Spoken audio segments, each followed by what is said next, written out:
Ya, ini merupakan sesi preskon resmi sebelum pertandingan Vietnam menghadapi Indonesia di Hanoi. Sebelum lebih jauh, aku nggak pernah bosan-bosannya untuk ingatkan teman-teman ketika teman-teman tonton video ini, jangan lupa tekan tombol like-nya.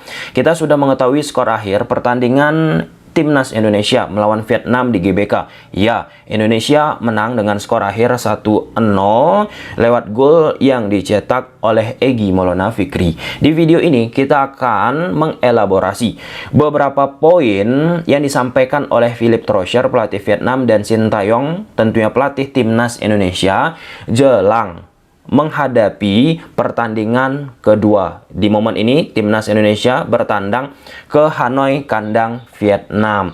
Oke, kita masuk dulu ke poin pertama yang disampaikan oleh Philippe Troussier. Secara substansi terhadap filosofi yang sudah ditumpahkan oleh Philippe Troussier 1 tahun ke belakang, dipertegas oleh Philippe Troussier, teman-teman ya. Pemain sudah memahami apa yang diminta oleh Philippe Troussier.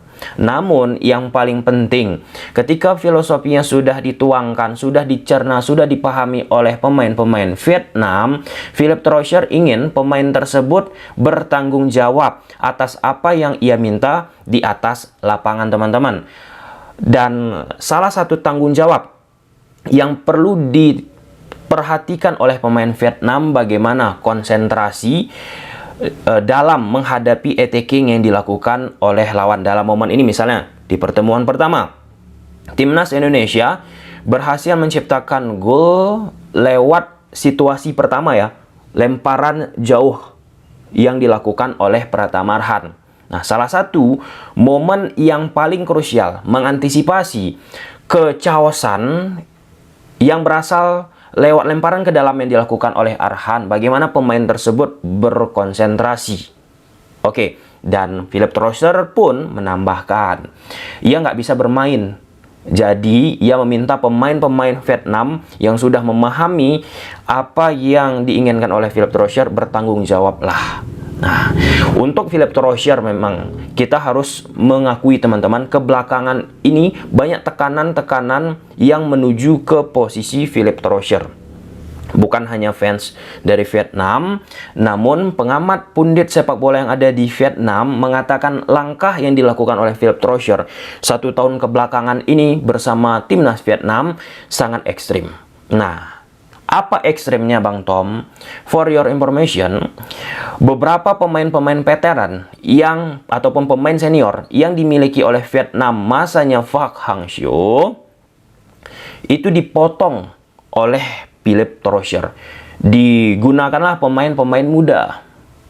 Nah, 1 tahun kebelakangan ini kita sudah melihat apa yang dihasilkan oleh Philippe Troussier mengalami penurunan. Itu diakui juga oleh pelatih Timnas Indonesia kita. Dalam konteks ini, Sintayong pun memiliki pengalaman yang serupa secara tak langsung seperti apa yang dialami oleh Philippe Troussier. Sintayong datang ke Timnas Indonesia, melakukan potong generasi. Yang membedakan, ada bedanya. Philippe Troussier ketika melakukan pergantian pelatih dengan Park Hang-seo, posisi Vietnam high-nya menjadi buah bibir di kawasan Asia Tenggara. Tentu fans dari Vietnam pun memberikan ekspektasi lebih nih terhadap apa nanti yang dilakukan oleh Philippe Troussier. Oke, namun berbeda cerita. Malah mengalami penurunan sehingga harapan yang lebih dimiliki oleh fans Vietnam pupus. Ya, kalau kita bicara apa yang dilakukan oleh Vietnam bersama Philippe Troussier, yang paling penting bagaimana bisa bersabar sih ya, teman-teman. Kita mencontohkan seperti apa yang dilakukan Sintayong, bersabar kita pun meski apapun itu disampaikan terhadap keputusan dari Sintayong. Dan kita lihat sekarang hasilnya. Timnas Indonesia kita Timnas Indonesia senior diisi oleh pemain-pemain muda. Berkat apa? Berkat kesabaran, berkat ketangguhan, tentu jiwa yang dimiliki oleh Coach Sintayong. Nah, memang ketika kita bicara seorang pelatih, contohnya Philippe Troussier datang ke posisi Timnas Vietnam yang bisa kita sebut kuat, teman-teman, kemudian mengalami penurunan, itu jadi situasi yang berbeda ketimbang Coach Sintayong datang ke Timnas Indonesia ditugaskan untuk bisa meningkatkan performa Timnas Indonesia. Jadi posisi Philippe Troussier ini dalam keadaan terus-terusan mendapatkan tekanan, sedangkan Sintayong bersama Timnas Indonesia tujuan untuk meningkatkan kan itu posisinya akan lebih berbeda pressure atau tekanannya. Ya, meskipun tetap sama, teman-teman, tentu Coach Sintayong punya tekanan, tentu Philipp Trossard apalagi punya tekanan, tapi dalam momen ini sangat-sangat menarik kita melihat karir dari Philipp Trossard untuk di masa yang akan datang. Kemudian yang kedua, Sintayong soal rekor yang dimiliki oleh timnas Indonesia ketika bertandang ke Maidin, Hanoi, kandang dari Vietnam. Sintayong bilang, statistik selalu lahir untuk dirusak, untuk diubah. 20 tahun kita tidak memenangkan pertandingan melawan Vietnam di Maidin, tapi kali ini saya percaya kita akan memecahkan rekor sedih itu.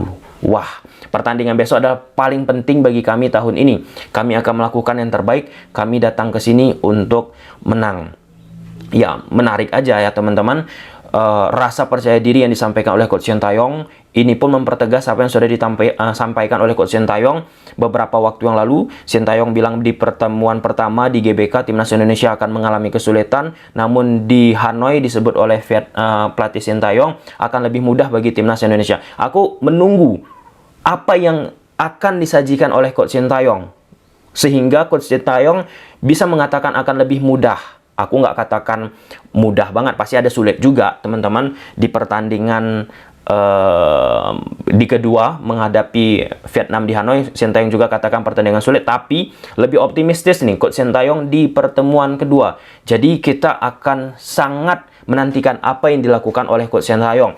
Dan ketika aku membaca di media Vietnam bahwasanya Coach Sintayong menggelar latihan tertutup, ini hal yang wajar. Seperti yang sudah kita bahas di 2-3 video yang lalu teman-teman, untuk bisa memberikan performa terbaik bagi suatu klub ataupun tim nasional, itu berasal dari latihan yang dilakukan. Tentu ketika latihan itu tertutup, yang diharapkan oleh Coach Sintayong pertama konsentrasi, apa yang diinginkan oleh Coach Sintayong itu bisa tercapaikan, dan pemain-pemain pun tidak rusak pemikiran terhadap situasi ataupun trigger yang ada di pinggir lapangan, seperti saat beberapa waktu yang lalu sebelum pertandingan pertama ada media Vietnam yang mengganggu latihan dari timnas Indonesia. Tentu itu tidak baik, dan tentu kalau kita bicara soal latihan tertutup pasti ada taktikal tertentu khusus yang dilakukan ataupun disampaikan oleh Coach Sintayong kepada pemain, dan ditambahkan oleh Coach Sintayong, performa terbaik kami siapkan meski pertandingan ini sulit, dan itu tercermin lewat apa yang sudah akan dilakukan oleh Coach Sintayong jelang menghadapi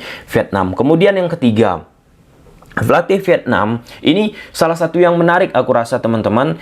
Pelatih Vietnam ditanya oleh awak media bagaimana caranya untuk mengantisipasi lemparan ke dalam yang dimiliki oleh Pratama Arhan, pemain timnas Indonesia. Aku nggak membahas apakah Arhan nantinya bermain ketika menghadapi Vietnam. Ada yang mengatakan Arhan lagi sakit dan lain sebagainya. Aku nggak mau membahas soal teknis siapa pemain yang akan dimainkan oleh Coach Sintayong. Namun kita membahas substansi menarik yang disampaikan oleh pelatih Vietnam. Pelatih Vietnam katakan untuk mengantisipasi lemparan ke dalam yang dilakukan oleh Pratama Arhan, ia katakan sampai belajar dan berkomunikasi dengan staf kepelatihan dari timnas Jepang. Menurut data statistik yang dialami oleh Vietnam bersama Philipp Trossard di Piala Asia, ada 10 lemparan ke dalam yang dilakukan oleh timnas Indonesia.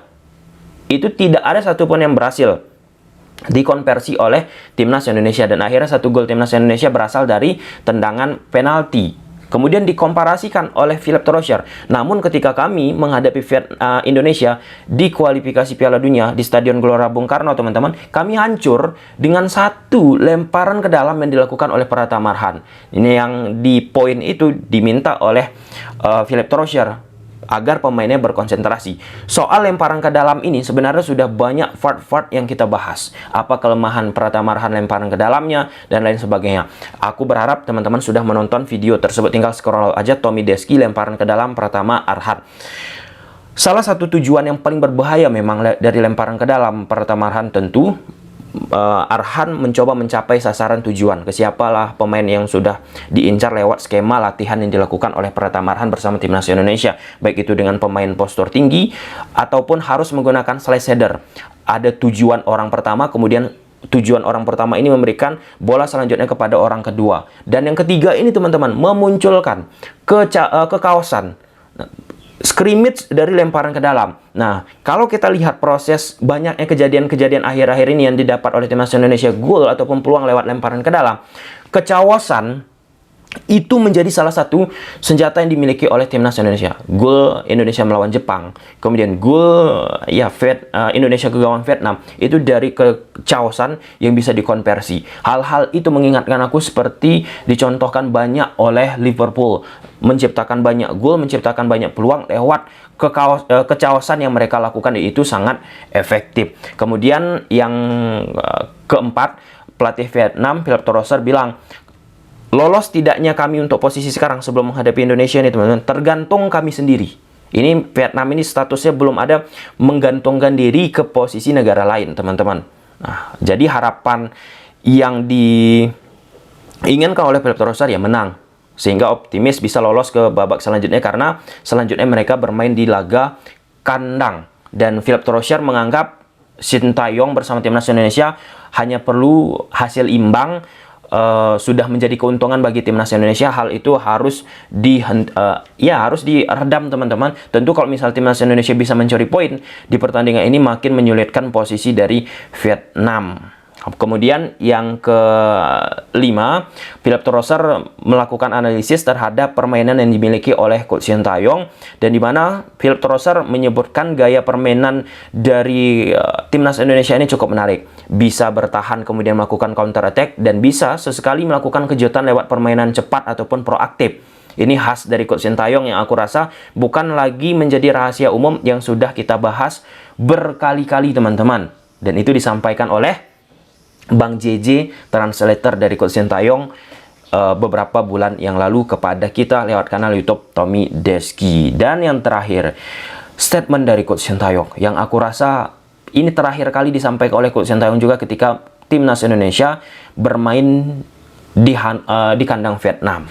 Pemain Indonesia, dikatakan oleh Coach Sintayong, pemain Indonesia tidak begitu memiliki banyak pengalaman, tapi lewat latihan dan profesionalitas, pemain dianggap oleh Coach Sintayong itu salah satu hal yang penting juga, yang menyenangkan bagi Coach Sintayong.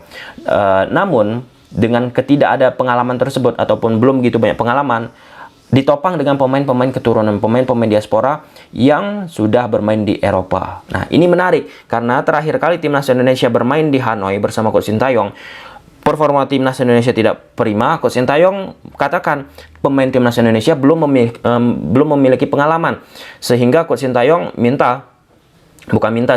sehingga Coach Sintayong bilang di masa depan kita harap pengalaman itu terus muncul. Nah, sekarang ditopang oleh pemain-pemain keturunan, ya tentu akan lebih berbeda ceritanya ketimbang timnas Indonesia terakhir kali bermain di kandang Vietnam ini teman-teman. Ya, memang Sintayong di sesi preskon bilang ada beberapa pemain yang tidak bisa tampil. Nah, ini sangat disayangkan oleh Coach Sintayong. Aku pun merasa sangat disayangkan beberapa pemain inti andai pemain tersebut tidak bisa bermain. Salah satu yang aku rasa sangat disayangkan itu tentu Pratama Arhan. Kalau misalnya tidak bisa bermain teman-teman, karena banyak aku lihat muncul spekulasi di media sosial, tapi aku nggak mau membahas itu.